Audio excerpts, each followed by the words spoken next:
এক রকমের মাংস দিয়ে খিচুড়ি, পোলাও এবং সাদা ভাত রান্না করেছি। সেই সাথে আজকের সারাদিনের ব্লগ ভিডিওটি আপনাদের সাথে শেয়ার করব। আসসালামু আলাইকুম, সবাইকে জুম্মা মুবারক। শুক্রবারের ব্লগ ভিডিওতে সবাইকে স্বাগতম জানাচ্ছি। কেমন আছেন আপনারা সবাই? আশা করি সবাই ভালো আছেন। আমিও আলহামদুলিল্লাহ ভালো আছি। চলুন শুরু করা যাক আজকের ভিডিওটি। আশা করি পুরো ভিডিওটির পাশে থাকবেন এবং ভিডিওটি দেখে যদি ভালো লাগে লাইক, কমেন্ট, শেয়ার করে পাশে থাকবেন। শুক্রবারের সকালটা পান্তা ভাত এবং মাছ ভাজি দিয়ে আমরা শুরু করেছি। গরমের দিনে আমরা ছুটির দিনে এভাবে প্রায় মাঝে মধ্যে যে কোনো মাছ ভাজি দিয়ে শুকনো মরিচ এবং পেঁয়াজ এবং মাছের তেল দিয়ে এভাবে পান্তা ভাত খেয়ে থাকি। শুক্রবার একটু রেস্ট করি, ঘুম থেকে উঠে আবারও আমরা সবাই ঘুমিয়ে পড়ি। তারপর একটু দেরিতে উঠে খাবার রেডি করা থাকে, সেটাই আমরা খেয়ে নেই। নাস্তা বানানোর প্যারাটা একদমই নেই না, কারণ সপ্তাহে একদিনই ছুটির দিন, একটু শান্তি করে আরাম করে সবাই ঘুমাই। তারপর আপনাদের ভাইয়া বাজার থেকে কিছু সবজি এবং মুরগি নিয়ে আসছিল, সেগুলো রেডি করে নিলাম।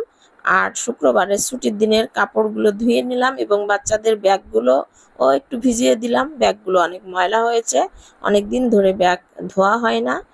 আর তারপর হচ্ছে বাচ্চাদের একটু পাকা আম কেটে দিলাম আর কাঁচা আম একটু মেখে দিলাম। বাজার থেকে কাঁচা আম আনছে, এটা একটু সুন্দর করে মেখে দিলাম কাসুন্দি দিয়ে।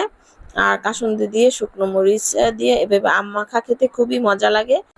একটু পাতলা পাতলা করে গ্রেট করে নিয়েছি এবং এটা আমার মেয়েই কেটে দিয়েছে, আমি শুধু মেখে দিচ্ছি। আর আমি হচ্ছে টক এতটা পছন্দ করি না, আমি যদি আম মাখা খাই তাহলে চিনি দিয়ে খাই। আর আমার পরিবারের সবাই বলতে কি আমার মেয়ে এবং হাজবেন্ড খুব টক পছন্দ করে। তারপর চলে আসলাম রান্নাতে এবং রান্না করার জন্য আমি মুরগিটা কেটে নিয়েছি, সুন্দর করে ধুয়েও রেখেছি, আবারও ধুয়ে নেব। আর বারবার একটু না ধুলে আসলে ভিতরে ময়লাটা যায় না। আর রান্নাতে চলে আসলাম। রান্না করতে এসে বাচ্চাদের এবং ছেলেমেয়েদের সবার আবদার, আমার মেয়ে খিচুড়ি খাবে। ছেলে বলে আমি খিচুড়ি খাবো না, আমি পোলাও খাবো। এবং তার বাবা বলে আমি খিচুড়ি খাবো না, আমি সাদা ভাত খাবো। কি আর করা, বুদ্ধি করে মাংসগুলো একটা হাঁড়িতে পুরোটাই রান্না করে নিলাম আগে। তারপরে হচ্ছে খিচুড়ির চাল ডাল সুন্দর করে ধুয়েও রেখেছি। আর এখানে মাংসগুলো একসাথে রান্না করে মাংসগুলো তুলে নিয়েছি এবং অর্ধেকটা মাংস খিচুড়ির ভিতর দেব আর বাকি মাংসটা হচ্ছে সাদা ভাত এবং পোলাওর সাথে খাওয়ার জন্য রেখে দিব। এই গরমে আসলে আমরা কেউই খিচুড়ি খেতে চাচ্ছিলাম না। তারপরও ছেলেমেয়েরা একটু রিচ ফুড খেতে পছন্দ করে, ওরা পোলাও, খিচুড়ি, বিরিয়ানি সবসময় খেতে পছন্দ করে। তাই এক রকমের মাংস রান্না করে 3 রকমের আইটেম করে নিলাম, মানে ভাত, পোলাও এবং খিচুড়ির আইটেম। আর বাকি যে মাংসটা আমি তুলে রেখেছিলাম সেটা খিচুড়িতে দিয়েছি আর বাকিটা হচ্ছে একটা বলে করে একটু জাল করে নিচ্ছি। এদিকে আমার খিচুড়িটাও রান্না করা হয়ে গেছে। রেস্টুরেন্ট থেকে যতই পোলাও, বিরিয়ানি যাই আনা হয় না কেন, আমার ছেলে মেয়ে আমার হাতের রান্নাটা খুব মজা করে খায়। আর এদিক দিয়ে আমি পোলাওটাও রান্না করে নিয়েছি আমার ছোট সদস্যের জন্য, বলতে আমার আলবির জন্য সামান্য একটু পোলাও রান্না করে নিয়েছি।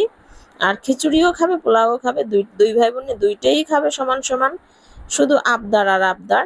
সুপ্রিয় দর্শক, ভিডিওটি আর বড় করব না, আজ এখানেই বিদায় নিচ্ছি। আপনারা সবাই ভালো থাকবেন, আবারও চলে আসবো অন্য কোনো ভিডিও নিয়ে। আমার ছোট ছোট ব্লগ ভিডিওর পাশে থেকে যারা সাপোর্ট করে আসতেছেন তাদেরকে অনেক অনেক ধন্যবাদ। সবাই ভালো থাকবেন, সবার জন্য শুভকামনা ও দোয়া রইল। আল্লাহ হাফেজ, আসসালামু আলাইকুম।